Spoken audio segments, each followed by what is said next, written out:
Yes, I'm ready whenever you are. My name is Joan Lynham, and I'm here to talk to you today about some research I did when I first came to UNR as a graduate student. It's on acetic acid and lithium chloride's effect on wet torrefaction of lignocellulosic biomass. Now, biomass is a wonderful, renewable energy, but it does have some challenges. It has poor storage stability. It tends to rot as you try to store it, and it's expensive to transport because there's not a whole lot of energy in a large amount of volume. So our group, as Hallel talked about, has been treating biomass using wet torrefaction, also known as hydrothermal carbonization. It's in hot compressed water. So what you do basically is you put biomass and water into, this is our 100 milliliter PAR reactor, for a short contact time, less than 10 minutes, at high pressure so that the water remains subcritical. That's important for the process to actually work. You get three products out of this process. You get gases, you get a liquid stream which has water with organic acids, mostly acetic acid in it. It's about 3 to 5% acetic acid that you get out per gram of biomass. It also has aqueous sugars in it, as Hallel mentioned. But what I'm going to talk to you excuse me, mostly today is the solid fuel, or the pre-treated biomass, or the biocoal, as Hallel prefers to refer to it as, that you get out of the process.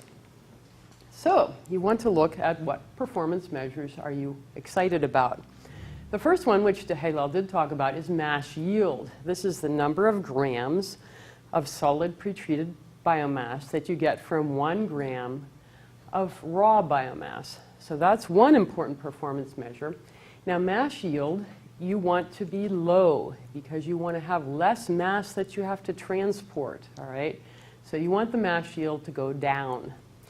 The second performance measure that's important is the energy densification. This is the ratio of the fuel value of 1 gram of your pre-treated biocoal to the fuel value of 1 gram of raw biomass.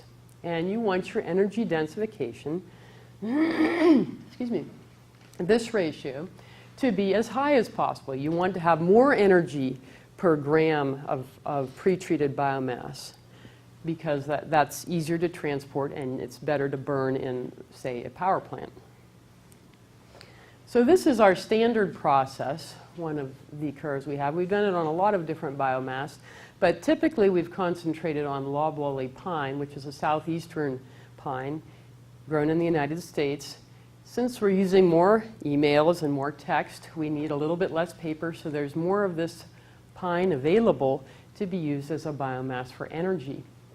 As you can see, the y-axis is the mass yield, and as you increase the reaction temperature of this process, you get a decreased mass yield. So for loblolly pine, for example, you have about a 90% mass yield at 200 degrees C.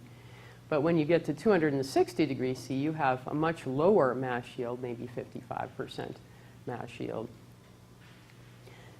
And looking at our standard process, energy densification, you can see that energy densification, if this is the y-axis, one would be, this would be have exactly the same energy per gram as raw biomass. Okay, so you can see that with increasing temperature, again, you have increased energy densification.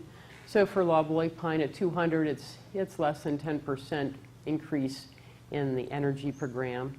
But when you get up to 260 degrees C, you have, almost a 35% energy densification. So it's 35% better than it was when it was raw.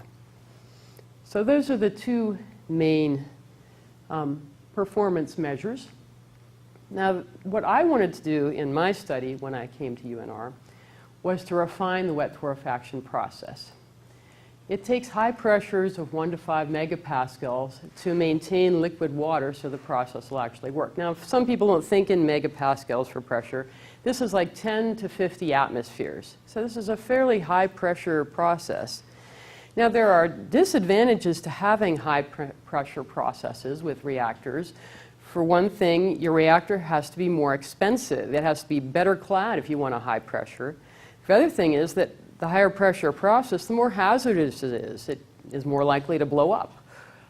So that's why you want to reduce the pressure. And one way we thought that we could reduce the pressure, the first thing I looked at, was to add salt to the process. The second thing I wanted to look at was what happens if you make acetic acid in this process? What happens if you take some acetic acid and you recycle it back to the front of the process? Use this acetic acid. We think that acid might be able to help our process. So what if we actually recycle this particular acid that it makes? So we wanted to see what the effect of that was. Now, as you probably recall from some point in your chemistry background, is Raoult's law. The vapor pressure is going to equal the mole fraction of the solvent times the base vapor pressure if this is 100%. In other words, if you add a solute, which is the red line, like a salt, to a solvent, you're going to have boiling point elevation. I'm sure you've heard that at some point in your chemical career. So that you can have a higher temperature but maintain the same pressure on this pressure temperature diagram. All right? And the reason for this is that if you have these little red crosses, which are salts, in your solution, the water tends to be attracted to them. It wants to stay with those, and so it's less likely to want to come out. It wants to just stay in there, so you're going to have a lower vapor pressure than if you just had pure water. Now, one of the best salts to reduce vapor pressure is lithium chloride. It reduces the most. It's very effective at reducing vapor pressure because the water is very attracted to it because the ions are so small. So we did this process. On the y-axis here is pressure, and this is the reaction temperatures that we did these experiments at. And the x-axis is how many grams of lithium chloride we added per gram of loblolly pine. I'm sorry, I have a cold here. So you can see that there was a great decrease when we added lithium chloride to the solution in pressure.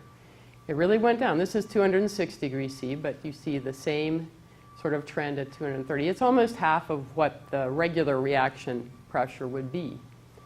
So we thought, oh, this is great. Let's see what happens to the other performance measures when we add lithium chloride to the system.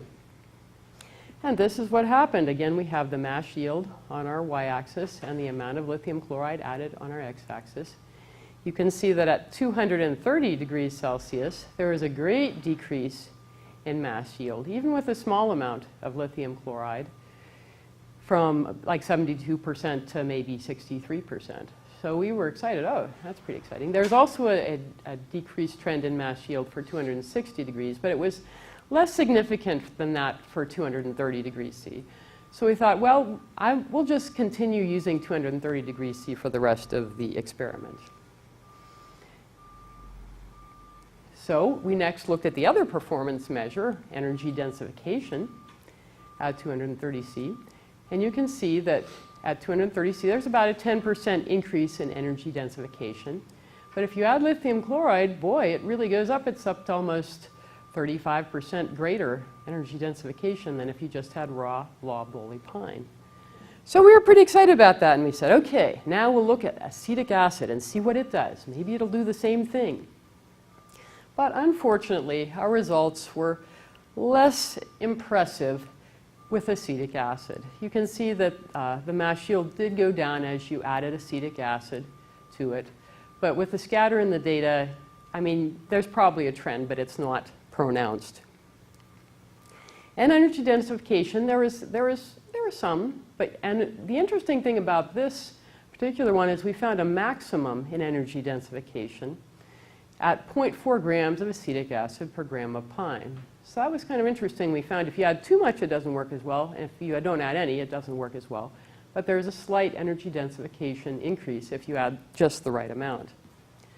So next we thought, well, if one of them helps, acetic acid helps, and if lithium chloride also helps, what happens if you add both of them together? And so this is what we found. It's hard to make a three-dimensional plot on a two-dimensional slide, but we did our best. This is the same curve you saw on the last slide with no lithium chloride added. And this is the data you saw earlier with no lithium chloride, 1 gram of lithium chloride per gram of pine and 2. But if you add both of them, you get a much higher heating value. And this is in calories per gram. So, and I tried to put it on a 3D plot. You can see that it's highest at when you add both of them, but it's a little bit difficult to tell on that one. In fact, this is kind of exciting because this is at 230 degrees C, but you're getting similar energy densifications or higher heating values or fuel values as you would get if you were using 260 degrees C.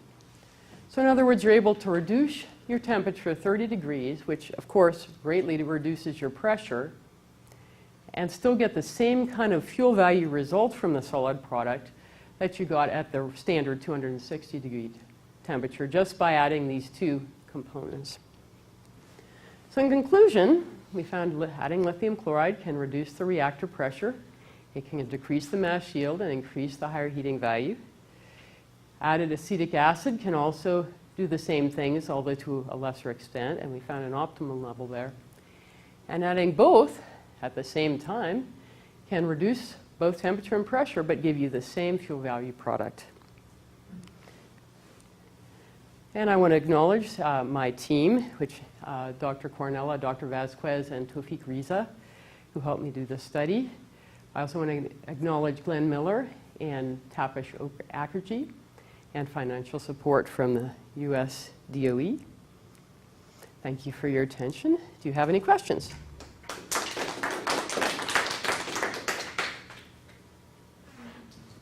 Yes? I'm wondering if we want to use this process for large scale. So we are using you are adding lithium chloride, which is very corrosive. So is it a good way to use green stuffs and adding non-green stuffs? This is certainly a problem. This is one of the reasons I got into ionic liquids, which are similar in that they are very strong ions, and just using that instead of using water at all. And that's how I kind of got into ionic liquids. So that was the further work from this. So yeah, that is a problem. You have to have glass-clad reactors, essentially, if you're using lithium chloride. Or you'd have to rinse it out really, really well. Any other questions? Yes? I understand you're probably limited by pressure, but it seemed like there was a huge benefit growing more with each temperature step. Like the difference between 200 and 230 was way less than 230 to 260. Has there been much work going to even higher temperatures? We have done higher temperatures. The problem is if you get to too high a temperature, you start to degrade the lignin in the biomass. And once you degrade the lignin, the heating value is going to drop again. Okay.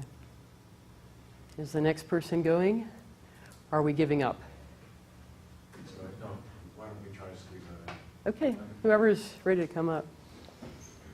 Any other questions while they're coming up?